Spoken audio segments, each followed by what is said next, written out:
Okay, so we're holding Hilchos Melicha Siman Samach Test. Last time we covered Sif Yud. Today we're going to Sif Yud Aleph and a little bit of Yud Beis. Just in reviewing, the main point of Yud was about Ne'emonos. A very important area in Halacha, do we trust a Goy? After all, we're talking about Eidus, testimony. And a Goy, and even certain Jews, are not kosher to be witnesses. In a wedding, the ones who signed the Ksuva, the witnesses under the Chuppah, they better be Shomer Shabbos. They better be observant of Shabbos. They better not be relatives. There is a list of individuals who are posula edus midaraisa, and sometimes an entire marriage is invalidated because of a problem with the edus, and sometimes that could be a plus. In a situation where, a woman is really not divorced and she can still marry a Kohen. She's not considered divorced because she was never married to begin with. So sometimes that could actually be a plus. I don't know if you ever had that kind of an experience or know someone who went through it, but it does happen. We hear about it every so often. Questions about the marriage, questions about the edus. So we need reliable witnesses. Otherwise, we can't depend on very, very important halachas that require the edus. And even kosher edus, sometimes they lie too, So, It doesn't make kosher. Yes, exactly. Yeah. But marriage. Yes. Whether it's actually such a good idea to have a strictly orthodox marriage to hook up with someone else, because then you have it's a doraisa by the woman at least to hook up with someone on making everything right by people ready. Well, there is a whole shaila on that. There's several truths about should a rabbi officiate on a wedding when he knows the chas and kala are not going to keep taras mishpacha. Good. Yeah. Yeah, so there are questions like that are raised. Are there answers? Yeah, of course they are. Yeah, but that's not the subject of today. Okay. Yeah, it's probably difficult. What is recommended and what I do is I teach the halachas. I make the kala go through kala lessons. Otherwise, I won't do it. I won't be involved.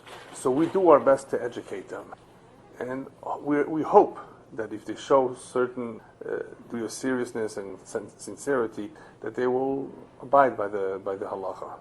Hopefully. We can't just give up on them. We're in a generation of kiruv. We're in a generation that there's a lot of balachuvas, and we have to give them some benefit of the doubt that every Jew has a spark, everyone has potential, and one day, even though they may have made mistakes and may not keep it all the time, they may come back one day and say, well, perhaps we should. No, we're not gonna. That we're not gonna suspect so much, because hopefully, That's reality. Yeah, but that's up. Unless people raise about it. Yeah. We don't have a chazaka in those cases. If there was a chazaka, you may be right. You may have a point, but chazaka, people get married. They hopefully commit themselves to each other, and they're not reach that trust between them. Hopefully, yes. It is Rabbi. Sure. They be educated before. Sure. This is quite prevalent in the Orthodox circles of Rabbanim who know what they're doing. They don't want to be machshil, right? Otherwise, you're misayah b'dei over avera in a sense. You're helping people do an avera. You're lifnei ivel lo titen michshol. It's very simple, black and white. How would you put two people together and actually assist them to avera chas v'shalom? So there is a certain there are certain requirements. Now, they may be lenient. They may say, well, we will only do it if she went to the mikveh. How much does she know? How much will she? They may not test her. They may not. That's already a different question. Yeah, they have other concerns. They want Jews to marry Jews. They want it to be done properly. They want to keep the status quo, which says the rabbinate has the control over yuchsin, over the lineage, to avoid mamzerut and all kinds of problems that may arise if you don't do it right. Yeah. All right. So we began to talk a little bit about that sugya of ne'emonos, which is somewhat discussed in Maseches Baba Kama. And our concern right now here is not with agunas, which is where it really becomes very intricate. A woman does not know if her husband died or he's still alive, he just doesn't want to come home. She wants to know if she can remarry, where it really becomes very sensitive. And that's already an Issa Doraisa. We're talking about an Eshet Ish, a married woman. Our concern more here is ne'emonos on a derabanan. We have what's called a Mesiach Lefi Tumo. Mesiach Lefi Tumo is that category of indirect testimony. It's indirect. In other words, no one says that we're going to accept the testimony of a goy. but there is something called Masiach Lefi Tumo, that he is basically telling a story innocently, on his own, volunteering information without him knowing that we are relying on his information. So that's called Masiach, conversing, Lefi Tumo, innocently, naively, volunteering information without being asked to, and providing us very valuable information that can determine, the outcome or the decision of the Beis Din. Who did you say you saw that was dead? Who did you say that you saw that drowned? Who did you say? Well, he was wearing the outfit, and on the outfit it said Captain so and so. If he was in the military, were you able to recognize him? Or did you just, perhaps it was the body intact? They're going to ask him a lot of questions, because we do know that the body decomposes after 3, unless it's in water, which is a very interesting point that I saw or Shulchan talk about that. We'll talk a little bit about that later. The difference between a body decomposing or dead in water, dead on the ground, whether it's desert climate, humid climate. As you know, that the decomposition of the body will occur pretty quickly or slower, depending on various factors, where it is found, the weather, and so forth. So it is very important to be able to identify as soon as possible after death, because after that you can't recognize them. Who's to say that that's the person, even though you knew him from before? Just because you saw the uniform, you would need a lot more ID than just a uniform. The wallet is in his pocket, and it has his driver's license and things like that, to be able to use that, to base yourself on that. So if you're talking about sample. Yeah, today we have DNA. If you have access to the body. But here we're talking about many times where the guy arrived in town. Oh, by the way, your husband is not coming back. Why not? Well, he didn't make it. How do you know? Well, I was next to him. In Vietnam, or whatever, when some made it, some did not. So anyway, here we're talking about a goy, non-Jew, Messiah Lefi Tumoy, that the rabbis, because of the importance of agunas, we don't want women to remain unwed in an unknown situation. It was yes, no, what do we do?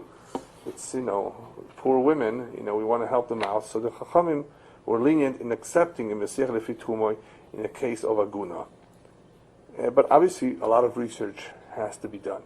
And one of the reasons why they accepted it is not just because they felt sorry for her.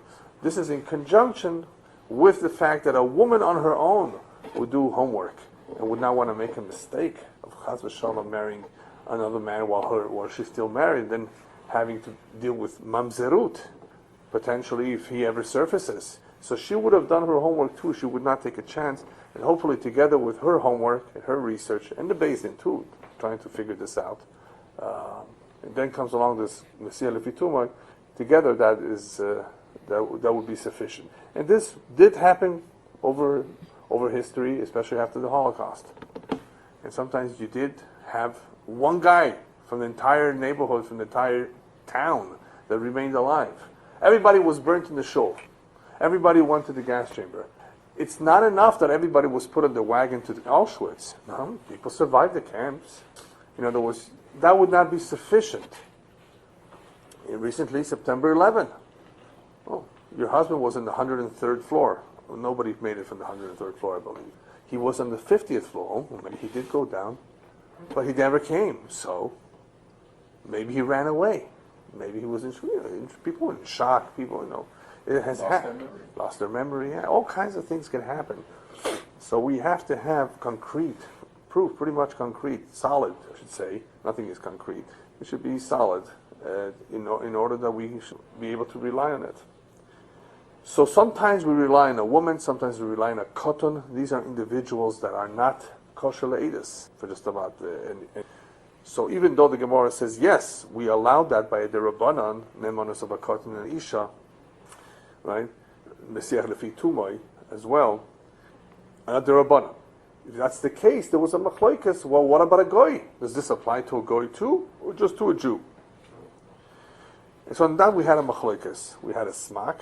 The smak says that a goy does have the monas of Messiah Lefi Tumoy, the Rabbanan, and the smag in the Rivos said no. All right. So what do we do now with Hilchas Melicha when you have a goy who's in charge of the kitchen, And he says, you know what? He didn't. We're not talking about if he did the Melicha. Here, our question in Sif Yud was if there was hadacha, if there was the last rinsing of the bloody salt. That was our concern here. We wouldn't give him the Melicha to do. You know, these are things that are done by Jews, just like the Shechita, Melicha, everything. He can help out, but we wouldn't trust him to that extent. Even though you can claim that that is also a Rabbanon, as we said before about the dam, the nature of the dam in the meat is not necessarily a dam d'oraisa per se. It's, you know, all right. But anyway, here the concern was more, did he do the adacha, which is also concerned because that salt has blood, only because of that. And the Mechaber doesn't say anything about Mesiah Lefi Tumoi, and he has used Mesiah Lefi Tumoi in Hilchos Taaruvot, in Basar B'Cholav. It does come up in Halacha, in Yore Deah, in Orach Chaim, the question of whether the goy should have any nimonos in the Mesiah Lefi Tumoi. Here he doesn't mention those words, but he says that we rely on him. If he knows Minhag Yisrael, we rely on him. Im hayasham Yisrael yotze v'nichnas, if there was a Jew going in and out, or even if there was a young boy that is knowledgeable a little bit about what's going on, 10 years old, you know. Okay, well that's good. Yotze v'nichnas apparently is better than Mesiah Lefi Tumah because it's a form of hashgacha. You have a mashgiach, even though he's not a real mashgiach. It is equivalent to mirsas, and mirsas is a category or an additional possibility of allowing a goy to be involved because he's mirsas, he's afraid to lose his job, afraid for his reputation. He wouldn't do something wrong. So being afraid of losing his job is sometimes sufficient that if we determine, based on his information, the goy's information, that he did as he was supposed to, then we don't have to be concerned that he's lying, because he's afraid of being caught. So being afraid is definitely helpful. So from the words of the Mechaber and Sif Yud, we don't see any indication of Mesiah Lefi Tumah, but the Ramah says, Ubechad minayhu sagi.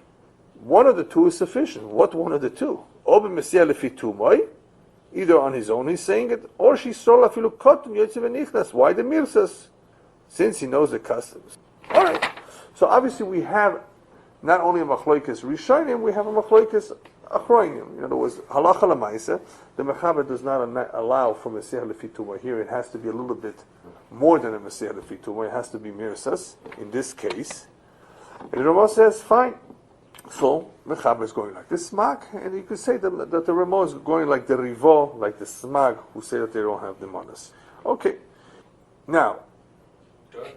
What? Smag is not the smak. Smak with a kuf, and then there's a smag. The Mechaber is going like the smak, who says goy has the manas, but Mesiah Lefi Tumah in the Rabbanan. Yeah, the rivo and the smag say no. The Ramah he's here is lenient. The Ramah, he's allowing Mesiah Lefi Tumah. Oh, did I say 1 second? One second. I'm sorry. One of the two. I'm sorry. The Ramah is according to the Riva. What? No, yeah, I got a little bit of confused here. The smak who says he has nemanas, the Ramah would be more like that. More like, I mean, he says either one of the two. That's why it was a little bit unclear. Either, in other words, you don't need both. You need either one of the two. So, if anything, the Ramah would be going like the lenient opinion that we go by Mesiah Lefi Tumah by goy, and the Mechaber would say no. Yeah, that's pretty much it. Just switched it around. Okay. If you look at the Smak, however, we said, he says something very unusual. The Smak says, okay, fine, Mesiah Lefi Tumah is acceptable. Kol shekain, the more so, if he knows the minig of the Jews. Wow, Kol shekain, if he knows that that's the minig, that's what is expected by the Jew, that should be a problem if he knows, because that's not a real Mesiah Lefi Tumah. You follow? If he knows that this is what they expect him to do, this wouldn't work. So why is he saying Kol shekain the more so? So the Bach and the Drisha, which are commentaries on the Tur, say it's a mistake. You know, it didn't mean to say that. You know, if he would know, he wouldn't have the manas, because that defeats the whole purpose. We're trying to get a real, authentic Messiah Lefi Tumah. But the Shach and Taz basically say, don't change any wording of the Smak. He said what he meant he said. It's just that the reason why he said Kol Shekin is because here you have an additional reason. Not that the Kol Shekin is by the way, the more so. No, it's not that. If he knows, then it helps us because we make the assumption that he did it right. And you need that assumption. The Taz seems to be saying this is a case where there is a Cheskas Isser. And when we know from Hilchas Taaruvot, we know from Hechsher Kalim, in Chelek Beis Yore Deah, that whenever there is a Cheskas Isser, there's already an Isser, we just don't know if it becomes mutter, like Treif Kalim. Did you do Hagal like you said it did? Oh yeah, I did. What? There's a Cheskas Isser, it's Treif. We're not going to believe him that he did it, right? Are these kosher Kalim now? Did you kasher the oven? No, of course, yeah. No, it's a Cheskas Isser. So here, in a sense, there's a Cheskas Isser too. There's a dam. There was dam there. But the Taz is saying, but you know what? Here, we are helped by the situation that Kol Shekein, in other words, he knows that this is what's expected. So most likely, this is an assumption, most likely he did the right thing. Most likely he washed it off. We don't have to concern ourselves. Plus, he's being Messiah Lefi Tumah. We didn't ask him, did you do it? Because that's not Messiah Lefi Tumah. He said, by the way, I took care of everything. I sliced it up. Oh, I rinsed it too. Oh, he's on his own. And he cares about cleanliness. Or he knows that should be done. So this Kol Shekin is not a problem according to the Taz and Shach. Just the only difference between the Taz and Shach is that they say, how could there be Masiach Lefi Tumah? The question was, how could you still have Masiach Lefi Tumah if he knows Min Hoge Yisrael? So the Taz very much say, Mikishro HaDvorim, you can tell from his conversation. You can still have a Masiach Lefi Tumah if from the conversation it is detected. It's still possible. You can tell if somebody's being innocent about it. And the same thing with the Shach. The Shach says you can still have a Masiach Lefi Tumah even if he's aware of the minhag, if he told someone else, not you. The fact that he told somebody else, that's equivalent to a Masiach Lefi Tumah because that other guy has nothing to do with this. Hey, John, by the way, you know what I did today? Nothing to do. And you overheard that conversation, so that would be sufficient. That would be considered a Masiach Lefi Tumah that you could trust. He said he did, and you didn't even ask him. So you can still have a Masiach Lefi Tumah even though he is familiar with the minhag. So otherwise, it's a good question you should know. It is a good question if he knows what kind of a Masiach Lefi Tumah it is. But in this case, it can still be possible. But the Mechaber, remember, the Mechaber doesn't mention that. So the Mechaber is not satisfied, for some reason, in this example. Not that he doesn't accept Masiach Lefi Tumah. He accepts Masiach Lefi Tumah by Goy, we saw in Basar B'chol by Kafela, when there are additional reasons to trust the Goy. He's a chef. He knows what he's talking about. He has a good, there has to be other reasons. And here, that other reason would be, I think that the Shach said, that the Goyim are makbid on nekiyut. If the Goy is makbid on nekiyut, that would be why here we're being a little bit lenient, even though we would not be lenient with the Goy when there's a little bit of a cheskas isser, which there is here, there's blood. So in other words, everybody apparently realizes that this is not just your typical Masiach Lefi Tumah situation. There may be a cheskas isser problem. Mechaber doesn't go along with this, even though elsewhere he does. But if you have an additional reason to allow for it, like he's clean, right? Or he's aware, these things are done that way. That is why the Ramah at least allows for either of the two. Either mirsas, which is a much more powerful heter than Masiach Lefi Tumah. Rabbi Akiva Eiger says mirsas is so much better that even if it's an Isser D'Oraisa, it would be okay. Here we're dealing with perhaps an Isser D'Rabbanan, perhaps. But even if it's, right, so that's why it's at least closer to an Isser D'Oraisa here.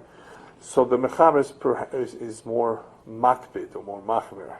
But Rabbi Akiva Eiger says that everybody would agree that mirsas alone would help even if there's a real Isser D'Oraisa, which is good to know. Yeah. In other words, even if the guy wouldn't say anything, the fact that we know that there is mirsas, yeah. We talked a little bit about who is mirsas. It has to be somebody who obviously is a servant, a regular employee. Mirsas is shaykh by them. If somebody's not a regular employee, he has nothing to lose. He comes and goes. He's an independent subcontractor. He was just hired to come today. There wouldn't be mirsas. Mirsas has to be someone Now we know he has mirsas. You know, he has what to lose.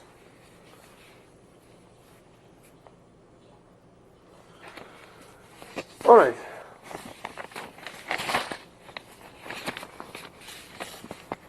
Sif Yud Aleph.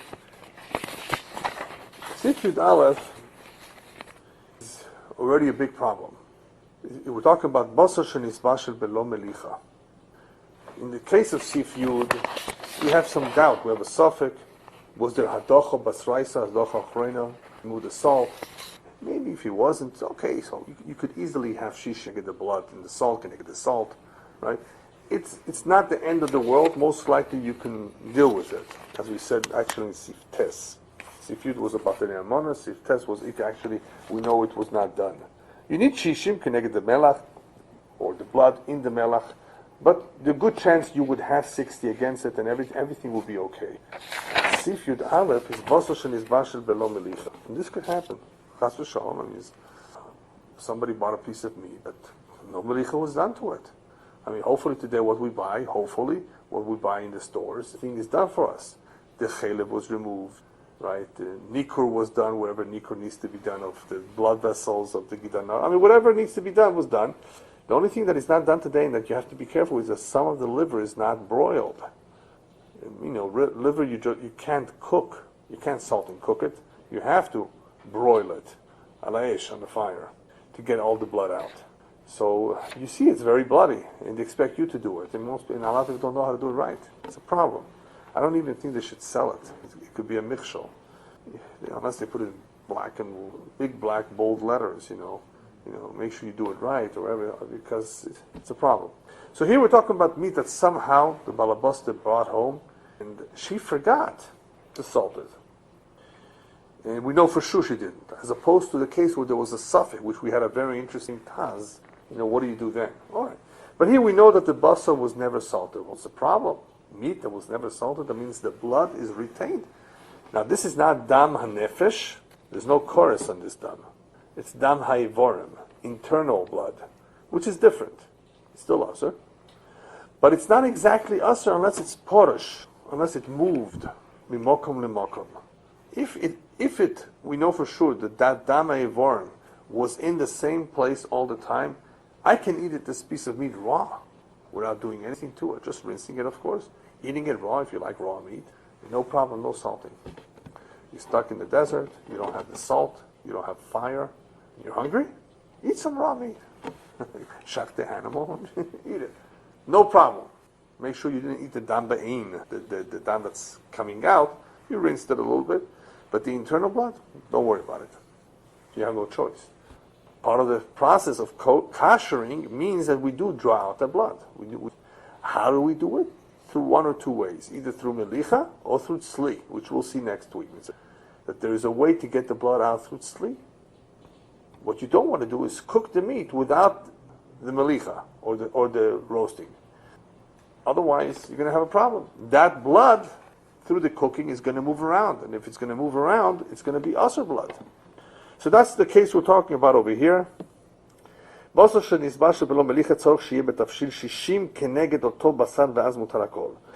piece of meat has become now an usher piece of meat, as we learned in Basar b'chalav and in Taaruvot.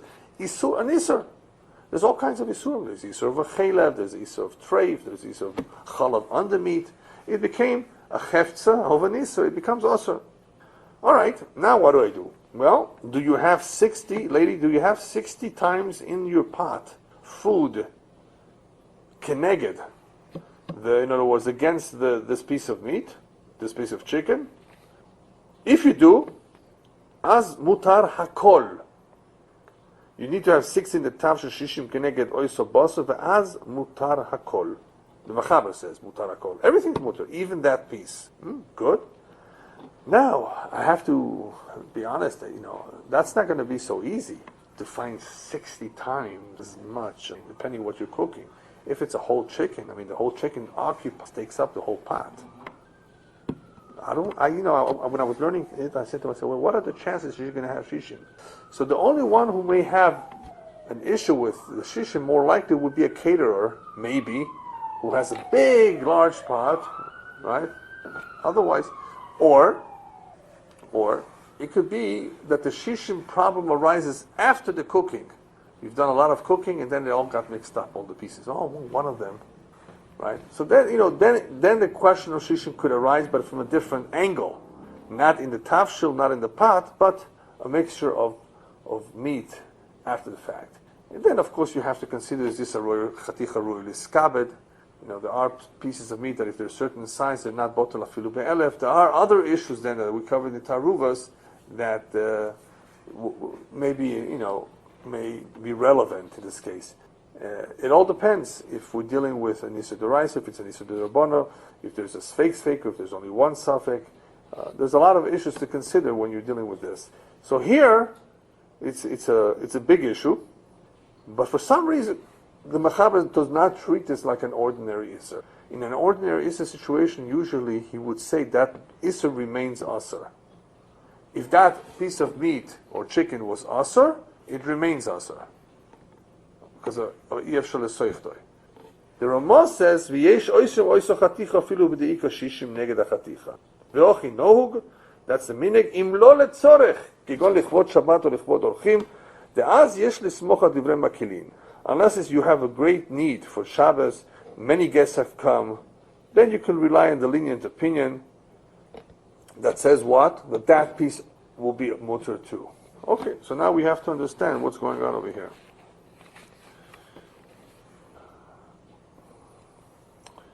All right, so this piece of chicken or meat has dam. All right, it was cooked. What happened to the dam? Did the dam come out through the cooking? Did it stay inside? That's where the question lies. What happened to the dam through the cooking? We know Melicha, what it does to dam. Melicha takes out the blood. Great. Make sure that you have a perforated keli, or you have a slant where everything can flow. Leave it there for an hour.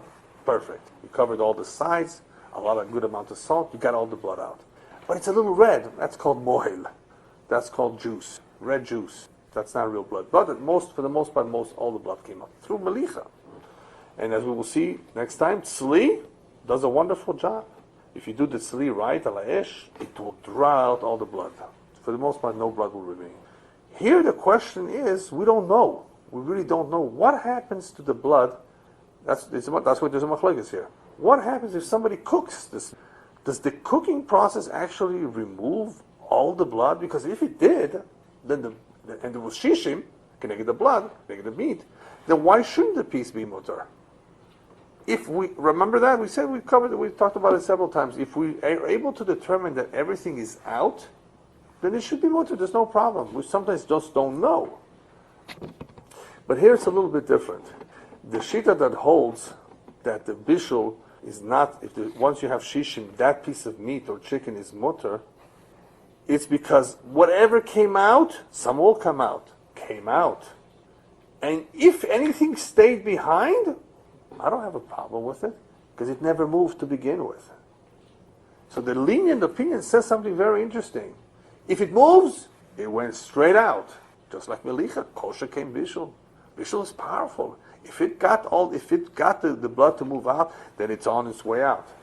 And if you say some of it remained, didn't move. There's no chance they say it moved a little bit. No, it moved. It moved out completely. Now, where did it? Into the tafshil.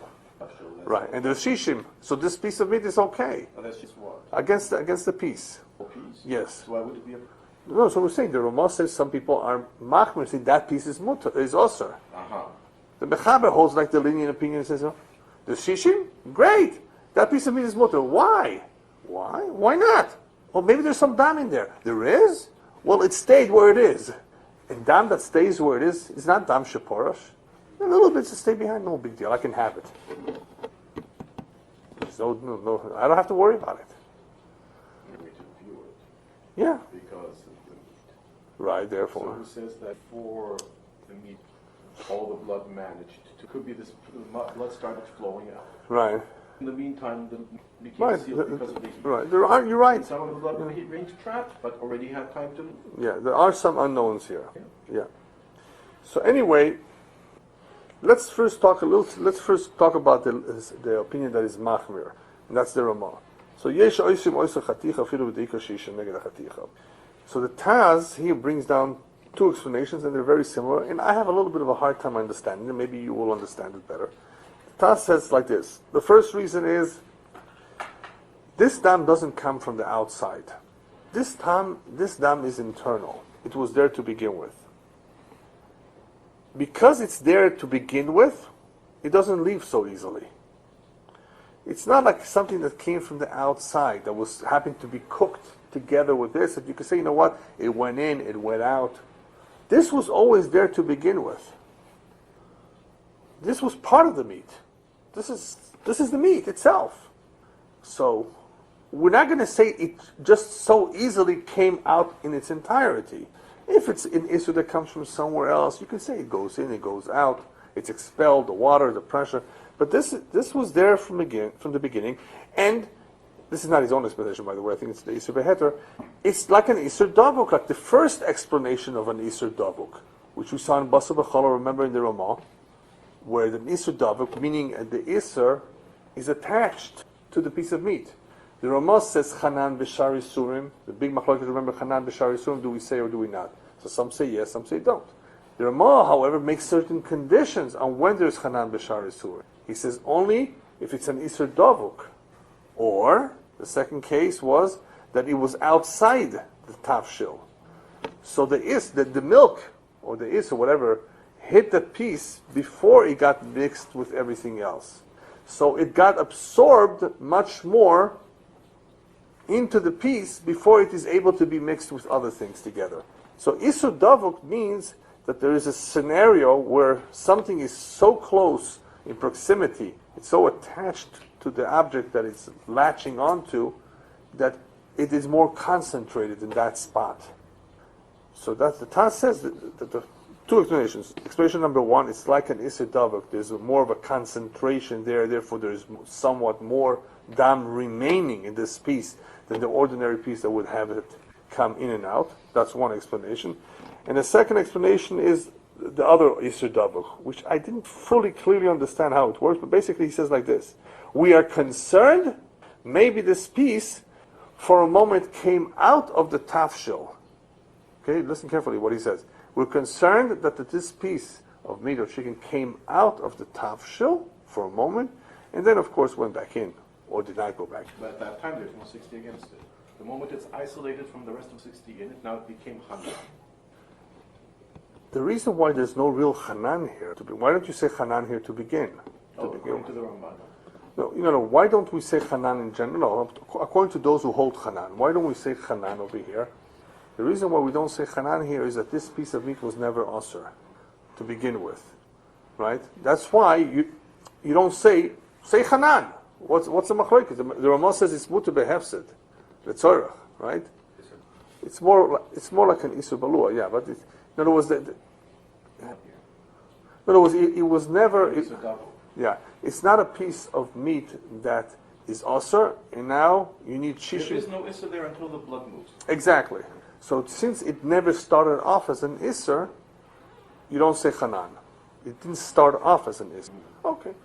But let me ask you, what's pshat here that he says that we have, Pri Megadim, by the way, says we're not concerned like the second time in the Taz, that on the Derabanan, a piece of meat went, on an Isur Derabanan, we don't say, oh, it went out, and because of that it became Asur. So Pri Megadim makes life easy here. He says we're not concerned about it here in the Isur Derabanan. But the fact that the Taz mentions that is very interesting. He says there is such a concern that this piece of meat came out of the tafshil momentarily, and it absorbed, I guess, more blood there. And therefore what? So he says it's more like an Isur Davuk kind of situation, that the blood won't be able to come out now. I'm not sure really how this fits in with. So he calls it like the Zahar Davuk from your place. Right. The Taz, the second explanation of the Taz. Let's compare it to Isur Davuk. No. So he compares it more like an Isur Davuk, but how does that fit in with the dam? I guess. Therefore, what? Well, let's look at his scenario. Yes. Right. לאסור ועוד חשוב כאיסור הדבור. That's the yeah. ויש לו לחוש שמה הגביע פעם אחת, Right. חוץ ללוטף, Right. קודם שפולט. Kodesh Shepolet Kol Dama, before all the Right. dam came out, exactly. So the one where he's concerned about it becoming isolated and coming out of the roid Right. is after he declares it as a double case. And then it will be subject to this concern as any. That what? But That what? once it comes out, the whole meat becomes. He has. I mean, that's his argument here. As long as Oh, that doesn't help you once the meat comes out. Right from there, right now. First, let's say. Huh? Basically, I mean, it's very similar to what he's saying before also, that apparently more dam would be concentrated there. I mean, that's what Isur Davuk is. I think, yeah, No? but I think what he's saying is Yeah. being very mechanical. Yeah. Once he's declared it a case of Sudavo, Right? if we're to consider it a case of Sudavo, It would be more like a then Hanan. it would be subject to the same concern like any Sudavo. Yeah. Because we declared it a case of Yeah. He calls it expressly. Yeah. Just like in the first example, in the first explanation, Yeah. it's a little bit different. Yeah. You're concerned that maybe some of it is still there. Nisha Bimkom, which is also because of the Isur Davuk, but because of the first explanation in Isur. You know, there's two explanations on how Isur Davuk works. Right. One is that it spreads out in the More in the one area. before it gets to The spread rest? all over the rest. Right. So the 60 and the rest is not. Yeah, you're saying, well, the second one is more like the second one. Well, he calls it here And Isur Davuk that comes out. So that would sound like Yeah. like that Apparently, concern, apparently, right? yeah, apparently, yes. Okay. All right. Anyways, as I told you, the Prima Godin is not concerned. It's the Rabbanon here situation anyway. All right. Now let's go back to the Matirim. The Matirim over here, which Mechaber is one of them, saying it's not a problem. In other words, once you have Shishim, even that piece is mutter. And you can also explain it in several ways. There's a Rosh, interesting. The Rosh says, I'm not concerned about Dame Vorim, Shapirish B'mokom L'mokom B'tocha Chaticha. The Rosh says very clearly, I don't have a problem with dam moving from place to place. It's mutter. Yeah. The Taz explains, Poshup Pshat, is once the dam is nekar, once the dam is uprooted, once the dam moves out, it goes out completely and nothing remains. So if you hold the bishul accomplishes that, the water, the pressure, takes out, moves dam, then it moves out all completely. Yeah. I saw a very interesting Pri Chodesh. I don't think we hold like that because it's not so pashut. I don't see how he sees it, but the Pri Chodesh says that he understood from the Mechaber that this would be a case of like kachal. Remember that we studied about kachal, sure. the udder of a cow, that it also is mitzdaref to the shishim. Now that would be great news. It is in the kachal situation where you have, the internal milk. We allow for the meat of the kachal to be mitzdaref to the shishim, to be mevatel that amount, or whatever we need to be mevatel. Here, the prachot says a big chiddush. In this kind of a case, it would be similar. The piece of meat or chicken that was not salted, that was being cooked, could also be included in the 60. Well, that would be a big help if I could. But if I looked at the Pri Megadim, the Pri Megadim says from the Lashon, he's right. The Lashon from the Mechaber doesn't seem to say that. It just says you need shishim keneged oiso basar, vaz mutar kol. So I don't know where he takes it from. I thought I would just mention it. Very interesting Pri Chodesh. Yeah. Right, but it's a Darabanan. Right? Yeah. So it's good to know. I mean, we need to know these things because we need to know what happens b'di'evet, what happens in the Chatchila. But either way, in this case, it is a serious situation. If somebody did cook a piece of chicken that was not salted at all, you would have a problem not only with the food and with the chicken, but with the keli too. People have to know that. If you answer the thing, you are answering the keli too. Some, however, would argue, by the way, on this, that if this was earthenware, you wouldn't have to be so strict. Because with earthenware, you can't be machsharet. So since some are lenient anyway here, there's some leniency here. There are leniencies, and maybe with earthenware, you wouldn't have to be so machmer. So there is such a shaila that you have to know. You can't be just strict. Remember the famous rule in Halacha, koach dehetera odif. If a dayan or a rabbi knows a way to be mater, it's always the preferred way, as long as he can back it up, of course. Because it's very easy to say, strafe, that's it, throw it out, no good. And what if the guy's a poor fellow? He doesn't have too much money. So we need halachas of lechatchila, we need a b'di'evah, we need to have some eruva, the tzorach Shabbos, the tzorach orachim. We need to have these kind of situations where we can rely on other people, but otherwise, we definitely want to be careful. You know. Yeah. I want to juxtapose Yeah. two ideas. One is that we're saying it comes out of the meat. Right.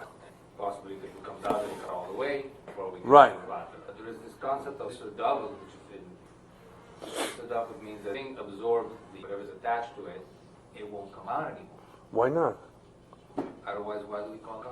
If it absorbs it, it's not coming out anymore, then why even bother mention this concept of Sudavuk? Because if it sinks back into the top shield, it'll come out. So who cares if it was absorbed into that piece? So what I'm trying to say is that the thing absorbs the blood, it won't come out. No, but that's what the Taz says in the first explanation, that it's like, in the first explanation, it's like an Isur Dovuk, meaning that it won't come out. Right. But it's not exactly an Isur Dovuk. In other words, it resembles an Isur Dovuk in the fact that it's so concentrated there, it's there to begin with, that it will not come out completely. Because Isur Dovuk doesn't come out. Right, exactly. Not in its entirety. We don't know how much came out, and then because of that, we know there's still a lot left behind. Which is really after the seichto, but you're right. If you want to Isur Dovuk does not come out. Or even if you say it does come out, but it will still say little in. Yes, exactly. Then the same thing applies to whoever wants to tell you that cooking the meat, the blood's going to come out. How does that opinion deal with the concept of Isur Dovuk? It doesn't agree with it. The materials say this is not an Isur Dovuk situation. We spoke about that 2 weeks ago. Yeah, we spoke about it 2 weeks ago. They don't hold. Somebody wanted to say in the case of there was no last tadacha. There was no last tadacha, and the blood in the salt went into the pot. You only need shishim keneged the melach, right? Why not get a whole neged the whole piece? It's an Isur Dovuk. It's not, because as soon as you put that piece of meat with the salt into the water, the salt will melt away. That's not a real Isur Dovuk, and that makes a lot of sense, by the way. So nobody bought that Isur Dovuk. Here, however, there was a concern. There is a legitimate concern. What happens to the blood inside? Is all of it coming out? And the Taz says, according to the ones who are material, if it moves, it's on its way out. If it doesn't move, then it stays put. And the others are saying, no, not necessarily. It's more because it's internal. It was there. It could be still there, you know. What's the unknown here? The unknown here is if bishul, the power of hot water, does that have at least the same amount of koach as melicha does? That's the big unknown. It's a big unknown. You know, so some say everybody says you need shishim, but the question is, does that piece become water or not?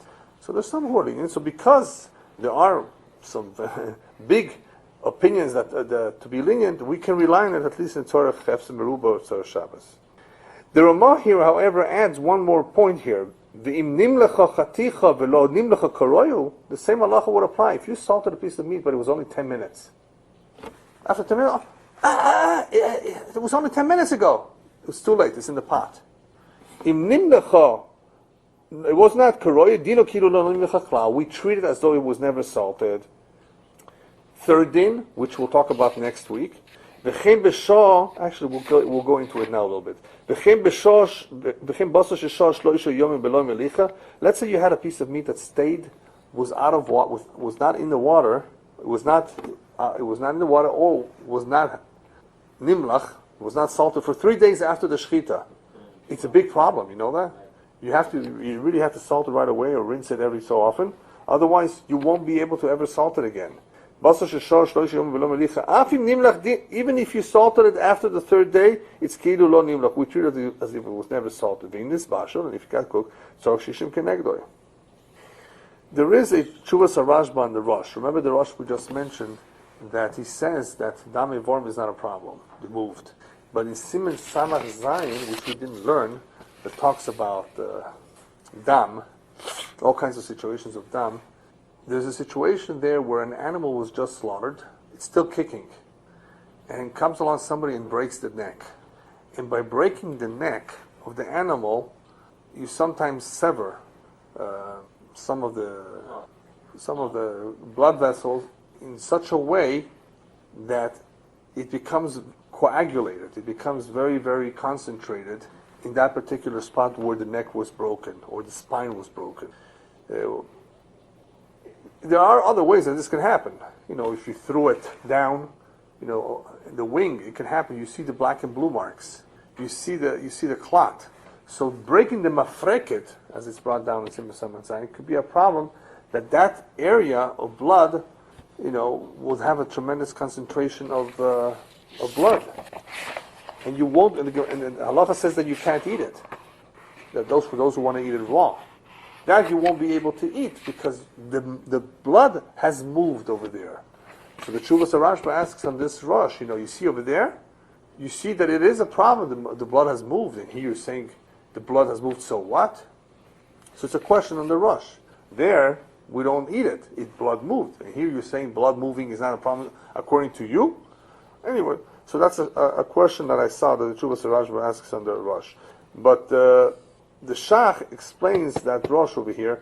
He says that the Rosh would obviously differentiate between that which came out while the animal was still kicking, the blood that is moving around while the animal is still kicking, versus after the complete death of the animal.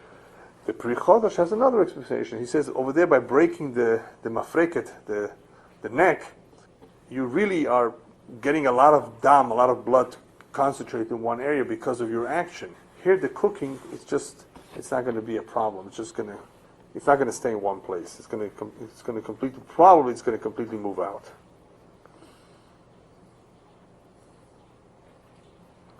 Very interesting shach here. Even though it's short, if you look at it in depth, you'll discover something incredible here. A chiddush that I never heard of. The shach says, okay, we have a piece of meat that's cooked.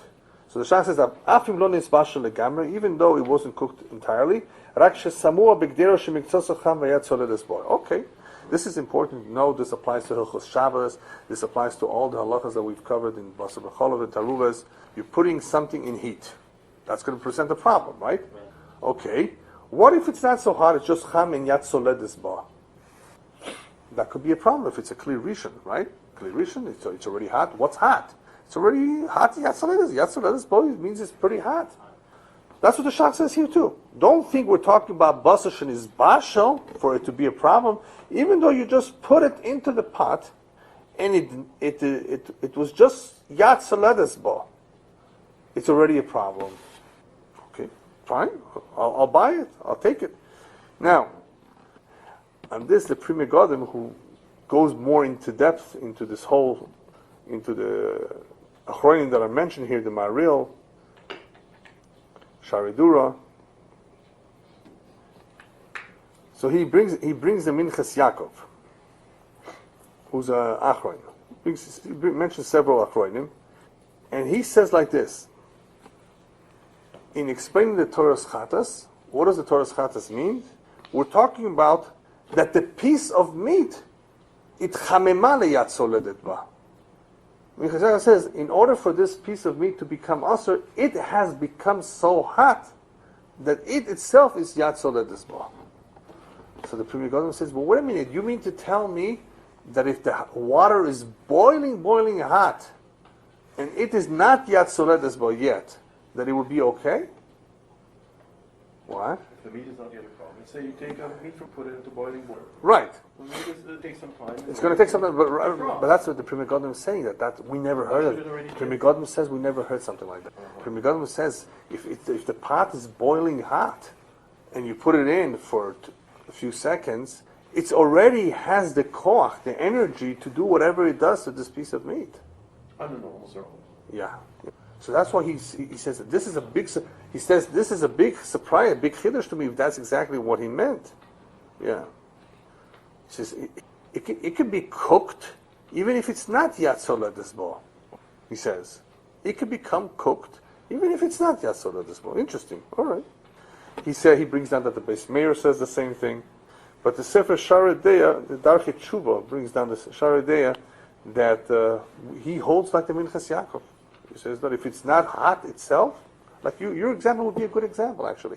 Take it out of the fridge or the freezer, defrosting, whatever, put it in. Yeah.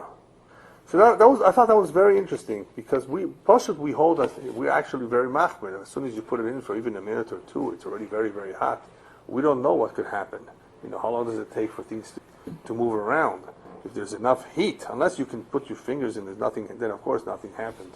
But if it's already very hot, So then it's no? not so hot. 4, 5, 6, Yeah, you're right. Yeah, but the thing we is, find it out. We actually measured the temperature. I know. Yeah. But anyway, the Shach says, according to the Poshup Shah, the Shach says we're not talking about. It doesn't have to be completely cooked. Even if you put it in a k'der that is a little bit gatsalet boy, it would be sufficient. Just to start it off, but we'll continue next week with this halacha. It's a very fascinating halacha. It's an important, very relevant halacha. This one we really have to be familiar with. So I just want to just read the mechaber and tell you what it's talking about. This is actually a takanas of geoinim. The geoinim were right before the rishonim. We have tanoim, we have amoraim, rabbanon sabaroi, geoinim, and then we have rishonim and achronim. So we're talking about a period of time approximately 750 or 700, right, to about 950, 990, right before the year 1000. That's the kufa of the geoinim. Very important to kufa because they basically organized the shas. They made a seder of everything. They took everything and they clarified certain areas in halacha, things that were not clear in the Gemara. So it's a short kufa, but we learn a lot of halachas from them directly that do not appear in the Gemara. And they were the closest generation to the Gemara, so they are a tremendous authority when it comes to what is the psak, in certain situations that were left, without a psak in the Gemara. So this makor of Sifyud Beis is from the Geonim. They bring this down. That Basar sheshar shloisha yomim me'is la'es.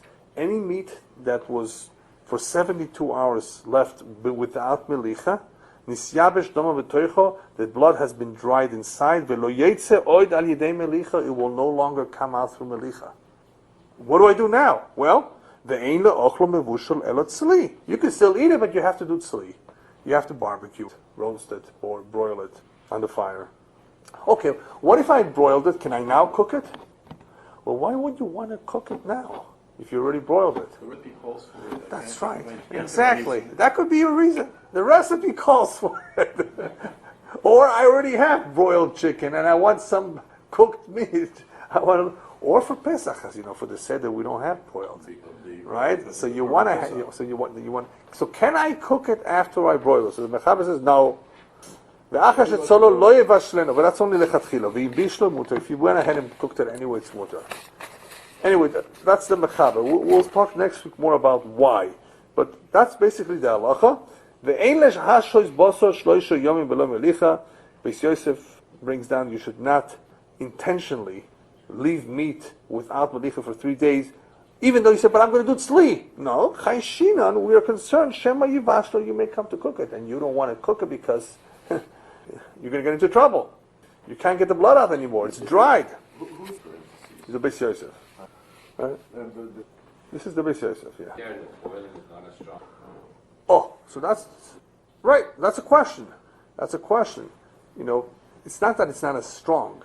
Remember, with the tzli, the blood is coming out. It has where to go. With the bishul, it's sticking around. But the power, they could be very similar. If it goes back in, Well, that's the concern. That's the concern here. Goes back in. Well, that's the concern about, first of all, about the other tafshilim, right? You need 60 keneged the whole thing, so to be matter everything else. As far as that piece itself is concerned, well, obviously, we're not concerned that it's going back in so much. The ones who say that piece is mutter if you have 60. What that means is that 60 took care of everything. Even if a little bit does come in, it's dissipated, right? So it's not so much of a problem of going back in, because even if it's just a little bit. But when you don't have shishim, obviously, everything is also because of that, because something is coming in there too. If like Ilan said before, if the pores would be sealed, it would not be a problem. It's not coming in, but there's no such thing. Everything absorbs. Yeah. So that's why you need shishim. Just that it was interesting that some say that then that piece is mutter. Okay, we're lenient. So here we have a takanas that geoinim, because the Gemara doesn't talk about it. It's not mentioned there. So the geoinim tell us that, by the way, if no melicha was done to a piece of meat for 3 days, then the salt, they have a tradition that the salt will not do the job anymore, because somehow that meat has become a mummy. That's my way of explaining it. And by the way, I think it was the Aruch HaShulchan. That's what I was telling you before. The Aruch HaShulchan says something very interesting. He says, you know about meat?